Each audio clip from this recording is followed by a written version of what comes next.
मित्र गए सच्ची ॻाल्हि कार्यक्रम में पां नीति वचन जे 30वें अध्याय जो अभ्यास पूरो कयो हो। हाणे अॼु पां 31वें अध्याय जो अभ्यास करे वारा आहियूं। तो सुणो नीति वचन जो पुस्तक 31मो अध्याय ने तंहिंजी पहली ने ॿई कलम। हिते चवनि था कि लमुएल राजा जी मां जेको देववाणी सेखारे ऊ ही आहे, मुंहिंजा पुत्र ऐं कुरो चां, हे मुंहिंजे पेट जा पुत्र कुरो चां, हे मुंहिंजी मानता जा पुत्र ऐं कुरो चां। हिते लमुएल जो उल्लेख करे में आयो आहे। लमुएल जो अर्थ ईश्वर जी भक्ति करींदल अहिड़ो थिए थो, भक्त अहिड़ो थिए थो ने लमुएल शब्द समूएल राजा ला वापरे में आयो आहे। सुलेमान राजा जी मां वटा सुलेमान राजा के जेको शिक्षण ॾिने में आयो आहे इन जी नोंद हिते करे में आवई आहे, जेको पंहिंजे जीवन ला मार्गदर्शक बनी रहे थो। नीति वचन जो पुस्तक 31मो अध्याय ने तंहिंजी 3 थी 7 कलम सुणो। स्त्रीअ के तोजो बर ने राजाए जो नाश करींदल के तू वस न थीजे। लमुएल द्राक्षारस पीणो ऊ राजाए के शोभे नथो। वरी मदिरा किथे आहे अहिड़ो पुछणो हाकिम के शोभे नथो। रखे ऊ पीए ने नियम के भुली वञे ने कोई ॾुखी जो इंसाफ़ ऊंधो वारीअ, जेको मरे जी अणी ते वेह इनके मदिरा ने जंहिंजो मन ॾुखी वे इनके द्राक्षा रस ॾे, भले हू पीए ने पंहिंजी ग़रीबाई भुली वञे ने पंहिंजो ॾुख फरी कॾहिं यादि अचे न। हिकिड़ी माता तरीक़े सुलेमान जी मां घणे उत्तम बोध पंहिंजे पुत्र खे ॾिने आहे, जेको राजा तरीक़े पद सुभाई रहियो आहे, उहिदो संभाली रहियो आहे ने सुभाई रहियो आहे। इन लाइ उत्तम कुरो वे ऊ बाबति सुलेमान जी माता जणाए थी। 3 कलम में नाश करींदल नू ने स्त्रीअ नू छेटो रेजो जणायो आहियो, कारण सुलेमान जी माता दाऊद जे जीवन से माहितगार हुई। तंहिंला सुलेमान जे जीवन में दाऊद राजा जहिड़ी परिस्थिति उभी न थिए तंहिंला सिखामण ॾिए थी। 4 थी 7 कलम में मदिरा से एतिरे क द्राक्षरस नू छेटो रेजो चे में आयो आहे। मित्र मदिरा पान न पण पंहिंजो समाज अॼु केतिरे मिड़े व्यसन में डुबेलो आहे। पंहिंजो युवा वर्ग पण व्यसन एतिरे क हिकिड़ी जात जो शौक़ु लॻो आहे अहिड़े में पिया आहिनि। व्यसन के पंहिंजो शौक़ु सम्झनि था, पण मित्र यादि रखजा उहो व्यसन ने अपवित्र बाबति आंजे शरीर के ज न पण आंजे आत्मा के पण नुक़सान करे थो। बीजो कोरिन्थिय के पत्र तंहिंजो 6 अध्याय ने 16वीं कलम में चोखे चोखो ईश्वर जे वचन में लखल आहे क ईश्वर जे मंदिर के अन्य देव जी प्रतिमा साथे कहिड़ी रीते सरखाई सघिजे, कारण पाता जीरे ईश्वर जा मंदिर आहियूं। ईश्वर पंडित चयो आहियो तीं आऊं मुंहिंजे लोक विचे मुंहिंजो घर बनाईंदो ने उनी भेरो रहंदो, आऊं उनी जो ईश्वर थींदो ने उहो मुंहिंजी प्रजा बनदी। मित्र पंहिंजे शरीर जहिड़े मंदिर के ने आत्मा के नुक़सान करे जो पंहिंजो कोई अधिकार न आहे। पंहिंजे जीवन मथे फ़क़्ति ईश्वर जो अधिकार आहे, कारण ईश्वर पंहिंजो सर्जन कयो आहियो। 31मो अध्याय 8 थी 9 कलम। मुंगेला ने मिड़े निराधार माण्हूअ जे पक्ष में तू तोजो मोह उघाड़, तोजो मोह खोली ने अदल इंसाफ़ कर, सच्चो न्याय कर ने गरीब ने कंगाल के न्याय ॾे। हिन कलम में गरीब ॾुखी निराधार ने असक्त लोक जी मदद करे जे बारे में जणाए में आयो आहे। मित्र प्रभु यीशु ख्रिस्त ॾुखी निराधार गरीब ने पापी लाज पृथ्वी ते आया ने अची ने सेवा करीने पंहिंजे जीवन से उत्तम नमूनो पूरो पाड़ियो आहियो। यूहन्ना अनुसार शुभ संदेश जे 10वें अध्याय जी 10वीं कलम में प्रभु यीशु ख्रिस्त पिंड चेता क चोर ता फक्त चोरी करेला, खून करेला, नाश करेला अचे थो, पण आऊं एतिरे लाइ आयो आहियां क आके जीवन मिले, हा भरपूर जीवन मिले। मित्र ही वचन पाण लाइ आहे, ही सिखामण पंहिंजे जीवन लाइ पण उपयोगी आहे। नीति वचन जे 31वें अध्याय जी 10 थी 31वीं कलम में सदगुणी स्त्री जो गौण विषय वर्णन करे में आयो आहे, जेको प्रभु यीशु ख्रिस्त में विश्वास रखंदी वे, प्रभु यीशु ख्रिस्त के पंहिंजो जीवन सौंपल वे, पंहिंजे पाप जी प्रभु यीशु ख्रिस्त वटे माफ़ी मंगल वे ने प्रभु यीशु ख्रिस्त के पंहिंजा अंगत तारींदल तरीक़े स्वीकार करेल वे। अहिड़ी सदगुणी स्त्री विषे पांखे नेरला मिलंदो। अहिड़ी सदगुणी स्त्री कंहिंखे मिले? मित्र, बाइबल में अहिड़ी घणे सदगुणी स्त्री नेरला मिले थी जेको प्रभु यीशु ख्रिस्त खे ज पंहिंजो मिड़े मञदी वे। हिते 10 थी 31 कलम पां सुणो तो हिते नीति वचन जो पुस्तक 31 अध्याय 10 थी 31 में चवनि था क सदगुणी स्त्री कंहिंखे मिले कीअं क इन जो मोल इन जी क़ीमत रतन ने जवेरात करता पण वधु आहे। इन जे पति जो हृदय इन ते भरोसो रखंदो ने इनके धन दौलत जी खोट पवंदी न।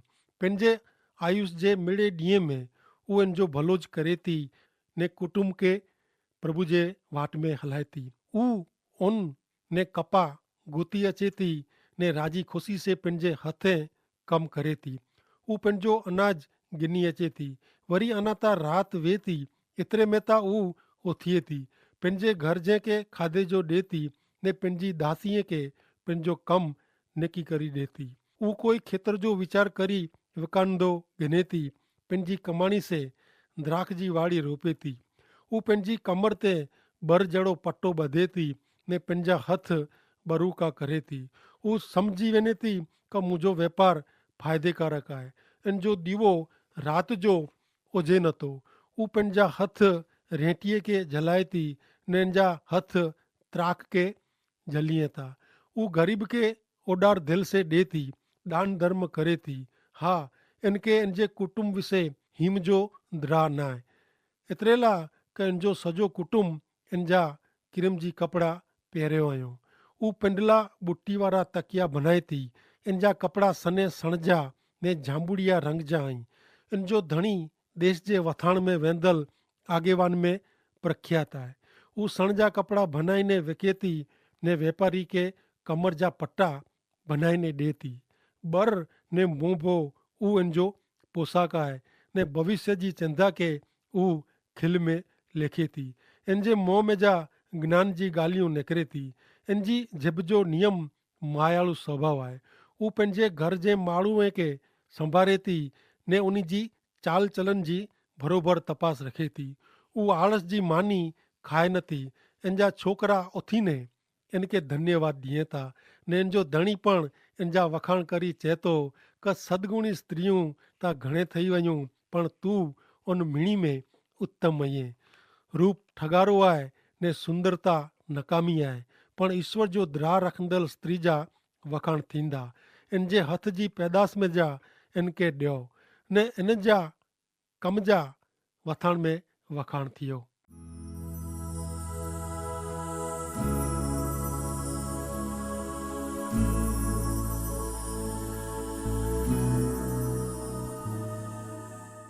मित्र, सदगुणी स्त्री कंहिंखे मिले कीअं का इन जो मूल्य एतिरे का इन जी क़ीमत घणे रतन करता ने हीरे जवाहरात करता पण वधारे आहे। 10મી कलम प्रमाणे सदगुणी स्त्री घणे रत्न करता पण कीमती आहे अहिड़ो जणाए में आयो आहे। कारण इन जो ऊ मिड़े गुण वहता जेको उन स्त्री के घणे सदगुणी स्त्री जो मान ॾे थी। अहिड़ी स्त्री ते इन जो पति जो हृदय भरोसो रखे थो। इन जे पति के ऊ स्त्री कॾहिं पण इन ते शंका अचे अहिड़ो कारण ॾे नथी। ऊ स्त्री लालचू वे नथी। इन वटि जेको पैसो आहे अथवा न पण वे त पण अहिड़ी स्त्री इन वटि जेकी वे इन में संतोष रखे थी। 12મી कलम प्रमाणे ऊ पंहिंजे जीवन दरमियान कॾहिं पण कंहिंजी पण ईर्षा ॾेखाए का वैर ज़ेर रखे नथी। ऊ मिणी जो भलो ज इच्छे थी कारण ऊ ईश्वर जो द्रा रखंदड़ स्त्री आहे। मित्र, ईश्वर जो द्रा रखंदड़ स्त्री कहिड़ो आशीर्वाद उपजाए सके थी। नीति वचन जो 31 अध्याय 11 थी 14 में लिखल आहे क इन जे पति जो हृदय इन ते भरोसो रखे थो ने इनके धन दौलत जी कॾहिं पण खोट पवंदी न। इन जी ज़िंदगी जे मिड़े ॾींहं में इन जो भलो ज करे थी ने बूंडो करे नथी। ऊ अनाज ने सण कपास गोती अचे थी ने राजी खुशी से पंहिंजे हथे कम करे थी। पां जी अॻियां સોયો કે સદગુણી સ્ત્રી ઈશ્વર જો આશીર્વાદ મેળવે હતી. હું અનમોલ રતન કરતા ને ઝવેરાત કરતા પણ કિંમતી आहे. અને નેરિયું 31મો અધ્યાય 15-19 में લખેલ आहे કે વરી અના त रात वेती एतिरे में ता उथिए थी ने पंहिंजे घर जे मिणी के खाधे जो ॾे थी ने पंहिंजी दासीअ खे उन जो कमु निकी કરી ॾे थी. उहो कोई खेतर जो वीचार કરીને इनके विकांदो गिने थी ने पंहिंजी कमाणी से पंहिंजी द्राख जी वाड़ी रोपे थी. हू पंहिंजी कमर ते बर जहिड़ो पटो ॿधे थी ने पंहिंजा हथ बरूका करे थी. हू सम्झी वञे थी કે मुंहिंजो वापारु फ़ाइदेकारक आहे.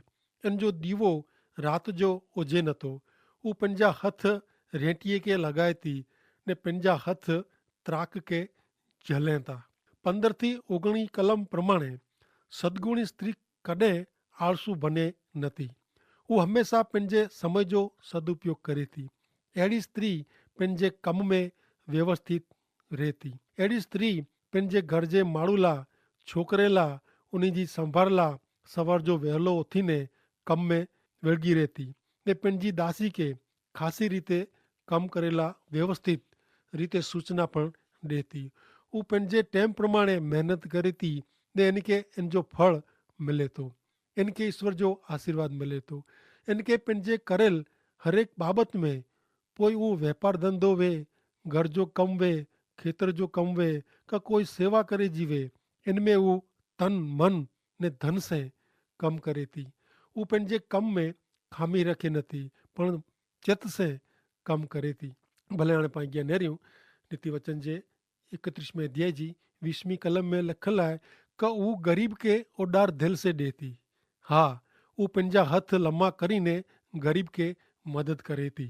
गरीब, निराधार, पीड़ाईंदल, ॾुखी लोक ते दया, લાગણી ને પ્રેમ વેતો. हू उन्ही जे कम में इन्ही खे मदद करे थी ने उन्ही खे ॿई रीते पण आर्थिक रीते पण मदद करे थी. उन्ही जे માંદગી मुश्किली में पण उहो सहाय करे थी ने इन लाइ हमेशा तैयार रहे थी. નીતિ વચન 22 ને 23 પ્રમાણે हू पंडला बुट्टी वारा तकिया बनाए थी. इन जा कपड़ा सने सणजा ने जांबुड़ी रंग जा आहिनि. इन जो धणी देश जे वथाण में विंदल आगेवान में प्रख्यात आहे. हिन कलम प्रमाणे सदगुणी स्त्री पंहिंजे घर जे के कोई पण बाबत में अगवड़ का तंगी पे अहिड़ो करे नथी. सदगुणी स्त्री हमेशा पंहिंजे कुटुंब जी ज़रूरियात માટે ईश्वर ते आधार रखे थी.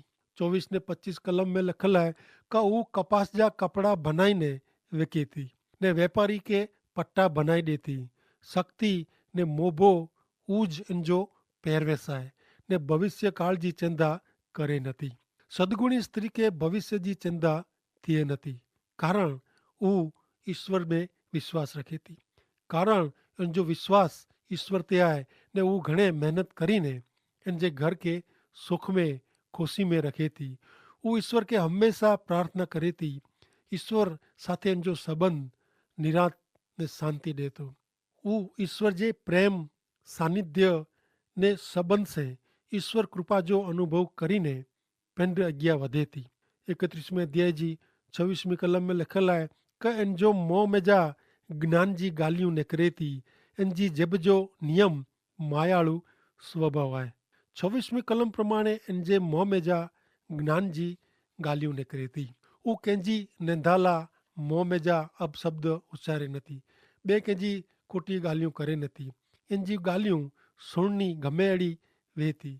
सदगुणी स्त्री जी ॻाल्हियूं में इन जा गुण प्रगट थिए था. सदगुणी स्त्री मूर्ख के शोभे अहिड़ी मन घड़ल ॻाल्हियूं करे नथी કે कंहिंजी खोटी सची करे नथी. हू पंहिंजे घर जे माण्हू जी चाल चलन जी तपास रखे थी. हू आड़स जी मानी खाए नथी. सदगुणी स्त्री इन जे हरेक कुटुंब जा सभ्य खे व्यक्तिगत रीते ओळखे थी. हू घर जे हरेक व्यक्ति जी संभाल रखे थी. घर में जा कंहिंखे कहिड़ो ने कोरो सवाल आहे इन जी ख़बर इनखे वे थी. हू हरेक लाइ ईश्वर खे प्रार्थना में विनंती करे थी. हू पंहिंजे घर जे हरेक व्यक्ति खे योग्य सलाह ने मार्गदर्शन ॾे थी. तंहिं लाइ 25वीं कलम प्रमाणे इन जा छोकिरा इनखे उथीने धन्यवाद ॾिए था ने इन जो धणी पण इन जा वखाण करी चए थो 28મી कलम प्रमाणे કે અંજા छोकरा उथीने इनके धन्यवाद दिए था कारण वो जहिड़ी ॻाल्हियूं करे थी अहिड़ो इनजो जीवन पण वे थो। वो फक्त ख़ासी ॻाल्हियूं कुझु नथी पण अहिड़ो जीवन जीवी वताए थी। तंहिं लाइ इनजो पति इनजा वखाण करे थो ने 29મી कलम प्रमाणे इनजो पति चए थो કે સદાચારી સ્ત્રીઓ તા ઘણે થઈ વयूं हुई પણ તું તા उन मिणीનું उत्तम हुई। 31મો अध्याय ने 30મી कलम में लिखल आहे पण सुणो। रूप ठगारो आहे ने सुंदरता नकामी आहे पण ईश्वर जो द्रा रखंदड़ स्त्री जा वखाण थींदा। मित्र ही कलम घणे अगत्य जी आहे। सुणो भैया पान के रूप ठगारो आहे ने सुंदरता नकामी आहे पण जेको ईश्वर जो द्रा रखे था उन्ही जा वखाण थींदा, उन स्त्री जा वखाण थींदा। हिन कलम प्रमाणे दुनिया जी हरेक स्त्री ला ही कलम घणे अगत्य जी आहे। हा मित्र, स्त्री जो रूप ठगारो आहे। स्त्री जेको पंहिंजे रूप पुठिया ज पंहिंजो जीवन पसार करे थी उता व्यर्थता आहे। इनसे इनजा खासा गुण जाहिर थिए नथा। ईश्वर के ओळखदल स्त्रियूं रूप ने सुंदरता पुठिया पंहिंजो टाइम वेनाए नथी। उहो इनके कॾहिं पण महत्व ॾे नथी। ने स्त्रियूं जेको रूप ने सुंदरता पुठिया पंहिंजी कौटुंबिक सामाजिक आर्थिक ने आत्मिक जवाबदारी भूलीने पंहिंजे जीवन में ईश्वर जे बदिले पिंडके जो महत्व ॾिए थियूं उहो कॾहिं पण पंहिंजा छोकरा छोकिरियूं का पंहिंजे पति जा वखाण मेળવી सके नथी। पण जेको सदगुणी स्त्री आहे उता ईश्वर जो द्रा रखे थी। हरेक संजोग में ईश्वर के पहलो स्थान ॾे थी। इनजे जीवन जो हेतु ईश्वर जी वाट में हले जो आहे ने बैंके ईश्वर वटे कोठी अचे जो आहे। मित्र अॼु जे अभ्यास में अहीं घणे व्यावहारिक शिक्षण मेળવ્યો आहियूं जेको आजे रोज जे जीवन के लागू पए थी। आके जरूर अॼु जे अभ्यास मार्फते घणो ख़ासो जाणेला मिलियो हूंदो। पंहिंजे जीवन में ईश्वर जी हाज़िरी केतिरो वॾो भाग भजवे थी उहो ई ॾिठो हूंदो। मित्र पंहिंजे हृदय में जॾहिं यीशु ख्रिस्त वहता तॾहिं पंहिंजो जीवन दुनिया जे जीवन से साव अलॻि तरी अचे थो। पाण हिते नरियो का सदगुणी स्त्री कंहिंखे मिले कीअं कि इन जो मोल इन जी क़ीमत रतन करता ने जवेरात करता ने हीरे करता पण वधू आहे। इन जे पति जो हृदय इन ते भरोसो रखे थो ने इनके धन दौलत जी खोट पवंदी न। पंहिंजे आयुष जे मिड़े ॾींहं में उहो इन जो भलोज करे थी ने कॾहिं पण बूंडो करे नथी ने उहो गरीब ॾोखी के ने मादे के मदद करे थी ने उहो पंहिंजे हथ से मेहनत करीने खाए थी। एतिरो ज न पण पंहिंजी जेको आवड़त आहे इन से उहो मेहनत करे थी ने ॿिए खे मदद पण करे थी। त मित्र आके अॼु जे कार्यक्रम मार्फते कोई पण सवाल वे तो અહીં ज़रूर कागल लिखजा ने असांखे અહીં जणाइजा कि आके ही कार्यक्रम कहिड़ो लॻो। कारण कि अॼु पंहिंजो ही नीति वचन जो जेको अभ्यास आहे उहो अॼु जो छिलो प्रोग्राम हो। अॻिले कार्यक्रम में पाण फिलिपिन के लखल संत पाउल जो पत्र तंहिंजो अभ्यास करे वारा आहियूं। जहाँ वटि प्रेम संदेश ना जो पुस्तक वे तो અહીં ज़रूर फिलिपिन के पत्र तंहिंजो पहलो अध्याय वांची रखजा आके घणे मजा अचींदी। कारण के वो पाउल जेल में वो अने उन्हीं के पत्र लिखे आए ने कहिड़ो वो प्रभु में वो ने प्रभु जी शांति आनंद इन जे हृदय में कहिड़ा वाह उहा के जाणेला मिलंदो। पण मित्र अॼु जे अभ्यास मार्फते ने हे नीति वचन जे पुस्तक जे कोई पण अभ्यास संबंधी आके कोई पण जात जो प्रश्न हुए तो जरूर અહીં कागल लिखजा आके जवाब ॾिने में अचींदा ने सरनामो हाणे ॾिने में अचींदो उहो पण અહીં उतारी ॾींदा। ईसु पिता खे आशीष ॾियो। आमीन।